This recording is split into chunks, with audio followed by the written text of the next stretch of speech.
In the wake of the Harvey Weinstein scandal, more and more people are being accused of sexual harassment. The latest target is MSNBC political analyst and Game Change author Mark Halperin. At least 7 accusations have been made against him, though only 2 women have gone public with their allegations. HBO has canceled plans to adapt his latest book on the 2016 election into a miniseries. What to make of all of this? Tammy Bruce is a radio host, and she joins us tonight. Tammy, I know Mark Halperin. We're not friends. I don't really know what to think. He appears to have admitted some of this obliquely. And so I hesitate to weigh in, except one part of it sticks out, and that's that in this case, and as in a lot of others, a lot of the accusations are coming anonymously. It doesn't mean they're not true. Right. But one of the keys to American justice, I think, has always been you get to face your accuser. You get to know what you're being accused of, and you get to know who's charging it. And that seems to not be in force anymore. Well, I think that Mr. Halperin perhaps does know who's making the accusations. Yeah, I'm sure. The issue is not that we deserve to know. And let me just say, That's a good point. I agree that it's a little concerning when you've got accusations made that affect someone's future, and we've dealt with this on campus, et cetera, with accusations versus targets. But in the case of someone like Halperin, I would argue, anyone in that position, where you're not dealing with, let's say, famous actresses.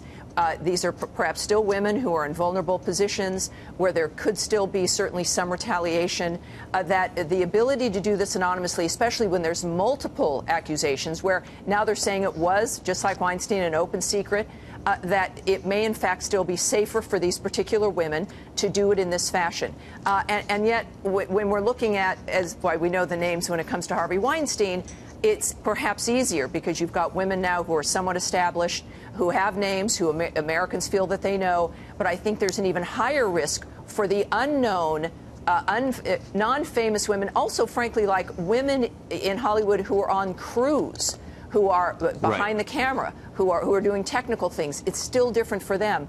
So I think I think it's fair that at this point there's an anonymous dynamic, as long as internally, over at ABC in this case, that these things are handled fairly for these women. I wonder from a news perspective what our responsibility is as journalists. So there's no other crime or alleged crime where we would print the name of the accused but not of the accuser. We would never say Tammy Bruce has been accused of embezzling money by an anonymous person. The anonymous person would have to be named. I wonder why news organizations sort of only print half the story. Well, in this, look, this is, though, you've got to consider the context. This is now seems like a wave, right? Right, this is definitely a wave. This is a push. I mean, this is an environment where each step has encouraged other women to come forward, whereas women are thinking, well, maybe this is okay now, this is a safe time to do it. There's now some recognition that apparently there's a report that ABC, the network, knew of these allegations at the time, that these women were not silent.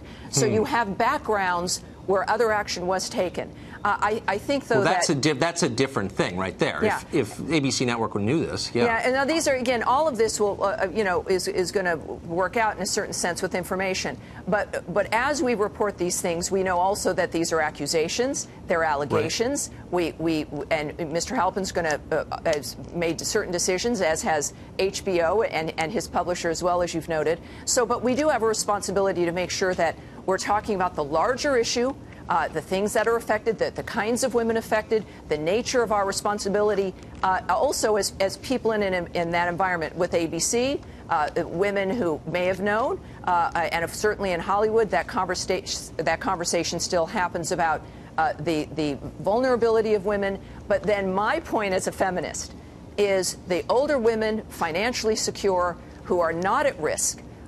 Where do those women come in here, and is our feminism responsible? Do we have a duty to speak up when we do know? And I think that is something that's key for all of us at this point. Well, yeah. I mean, of course, if people who say they represent women who keep this information secret. Well, or even act against them, like the Lisa Bloom case, when you've got a lawyer who is using feminism as almost like a slogan, and then ends up using that simply for what might be just personal enrichment, or at least the opposite of what she. Of course, well, she's Al Sharpton. Yeah, of course, she's selling moral cover. Well, to people it's feminism has become a business, and this is something that we need to also take back, I think, a little bit. Tammy Bruce, a clear thinker. Thank you. Thanks, Tucker.